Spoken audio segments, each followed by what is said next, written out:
Hello, excuse me. আপনি যাকে ডাকছেন সে এই মুহূর্তে ব্যস্ত আছে, অনুগ্রহ করে অপেক্ষা করুন, একটু পরে আবার চেষ্টা করুন। কি? অ্যাকচুয়ালি আমরা আজকে সকালে সব ফ্রেন্ডরা মিলে কক্সে আসি, দেন বাস থেকে নামার পর আমি একটু ওয়াশরুমে যাই, আমার ফ্রেন্ডরা আমাকে রেখে সব চলে যায়। এখন এখানে তো আমি কোনো মানুষও দেখতেছি না, প্লাস কোনো গাড়ি, তার উপর কোনো নেটওয়ার্কও নাই। আমি ওদের সাথে কোনোভাবে কন্ট্যাক্ট করতে পারতেছি না। এখন আমি তো এখানে একদম হারাই গেছি। মানে আমি গত 5 বছর ধরে হারানোর ট্রাই করতেছি, যেখানে চোখ যাচ্ছে সেখানে চলে যাচ্ছি, কিন্তু হারাইতে পারতেছি না। আর আপনি না চাইতেও পেয়ে গেলেন। কি বলতেছেন এগুলা? আমি সিরিয়াস, তাহলে আমাকে একটু হেল্প করুন। আর আমার আজকে আবার ঢাকায় ব্যাক করতে হবে। আচ্ছা, আপনি কোথায় যাচ্ছিলেন? কোথাও না, আবার অনেক জায়গায়। মানে? এই তো সময় যেদিকে যাচ্ছে আমিও সাথে সাথে চলে যাচ্ছি। বাই দ্য ওয়ে, আমি স্টপ। আপনি আপনার নাম বলবেন, তারপর আমি আমরা একে অপরকে জেনে যাব, কোথায় থাকেন, কি করেন। Oh wow, same pinch, what a small world হয়ে যাবে। অনেক ভেবেচিন্তে কথা বলতে হবে, আপনাকে লেম লেম জোক শোনাইতে হবে, ইমপ্রেস করার ট্রাই করতে হবে। অনেক টাফ, আমাকে দিয়ে হবে না, আমাকে দিয়ে হবে না। আই এম সরি, আমি সিঙ্গেলই ভালো আছি। ওই তো ওরা আমাকে না পেয়ে মনে হয় অনেক টেনশন করতেছে। চলেন চল, তাড়াতাড়ি যাই। চলেন। কি আইরা, কই তুমি? ফাইজলামি করতেছো? ফোনটা অফ করে রাখছো, কতক্ষণ ধরে আমি তোমাকে ফোন দিচ্ছি। আমাকে বলতে দিবা তো? কোথায় আমাকে রেখে চলে আসছো? আমি কেমন আছে জিজ্ঞেস করবো, তারা উল্টো আমাকে ঝাড়তেছো। এখন তো শুধু ঝাড়ি দিচ্ছে, বিয়ের পর যে কি হবে। উনি কে? ও আচ্ছা, পরিচয় করে দিই। উনি হচ্ছে আমার ফ্রেন্ড, এই রাস্তায় পরিচয় হয়েছে। হ্যালো। Hello hello. আচ্ছা শোনো, আমাদের এখন ঢাকা ব্যাক করতে হবে, আমার ঢাকা অনেক কাজ আছে, আমরা এখনই ব্যাক করছি। মানে কি? আজকেই তো আসলাম, একটা দিন থাকি, দেখো কত সুন্দর জায়গা, একটু একটু ঘুরি। হ্যাঁ হ্যাঁ, দেখ তো কি শুরু করছো, খালি যাইতে চাই। তুই ওর সাথে জয়েন করিস না, কোম্পানি থেকে বের করতে কিন্তু আমার 2 মিনিট লাগবে না তোদের। তুই বারবার কোম্পানি থেকে বের করে দেওয়ার ভয় দেখাস। আমরা তোর বন্ধু না, এভাবে অপমান না করলেও হয়। চুপ থাক, মেজাজ এমনি অনেক খারাপ আছে। আচ্ছা, আপনারা চাইলে ওই দিকটায় যেতে পারেন, ওইদিকে সুন্দর একটা বিচ আছে। আর বিচে কোনো মানুষ নাই, এদিকে তো অনেক মানুষ, ওইদিকে সুন্দর একটা ভিউ পাবেন। আই গেস আপনাদের ভালো লাগবে।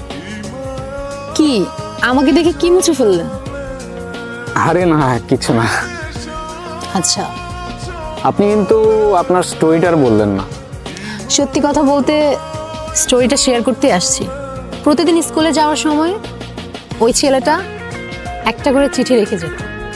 প্রথম কয়েকদিন তো আমি কখনোই চিঠি নিতাম না, কিন্তু একদিন চিঠি না নিয়ে আর পারলাম না। এত সুন্দর করে কথাগুলো লিখতো।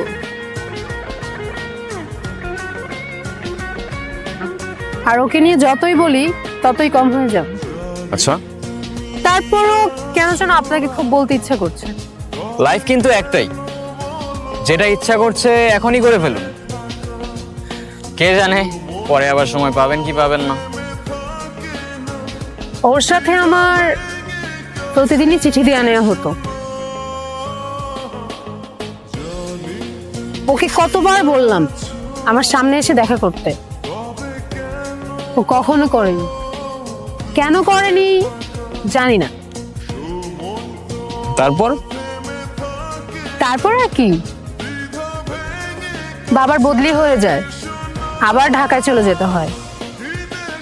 তখন তো আর ফেসবুক হোয়াটসঅ্যাপ কিছুই ছিল না, তাই ওর সাথে আমার কমিউনিকেশন রাখাটা পসিবল ছিল না।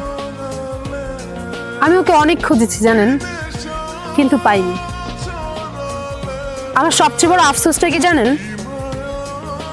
কি? যাকে আমি এতটা ভালোবেসেছি, যার মায়া এতটা পড়ে গিয়েছিলাম, তাকে আমি কখনো দেখিনি। আচ্ছা, আমার না চলে যেতে হবে, আমার হাতে আর তেমন সময় নাই। আমার আজকে রাতেই ফ্লাইট, মিস করা যাবে না। চলে যাচ্ছেন? হ্যাঁ, I have something for you, this is for you. আমার জন্য? আমার জন্য হয় কিভাবে? আপনার সাথে তো আমার আজই পরিচয়। এটা কিনলেন কখন? আপনি মজা করছেন তাই না? সময় হলে ঠিক বুঝতে পারবেন। আসি, ভালো থাকবেন, নিজের খেয়াল রাখবেন, আর ভাগ্যে থাকলে আবার দেখা হবে। আজব তো একজন একটা গিফট দিতে দেখবি না খোল ভিতর কি আছে দেখ। ভাই তুই শুরু করলি, তোরা ওর সাথে নেকামি শুরু করলি, তোদের নিয়ে আমি আর পারি না। আমার একটা কল আসে, তোরা যা ইচ্ছা কর, আমি কথা বলে আসি।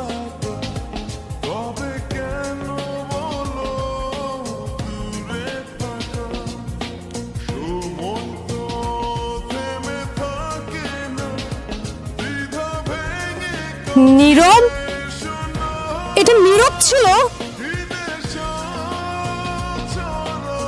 দোস্ত এটা নীরব ছিল। আমাকে শুধু নীরবই আরো বলে ডাকতো। আমি কত খুঁজছি তোমাকে, কতবার খুঁজছি।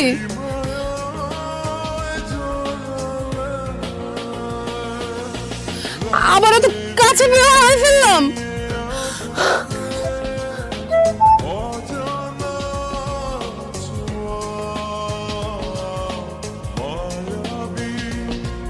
জানো, তোমাকে এত কাছে পাওয়ার পর তোমার থেকে দূরে যেতে প্রচন্ড কষ্ট হচ্ছে। আফসোস করে কি হবে বলো? ভাগ্যের লিখন কে খণ্ডাতে পারে? হয়তোবা পারে, জানি না। ভালো থেকো, আর ভালোবাসা নিও আরো। নিজের খেয়াল রেখো। আর হ্যাঁ, এটাই হয়তো আমার তোমায় দেওয়া শেষ উড়ো ছিল।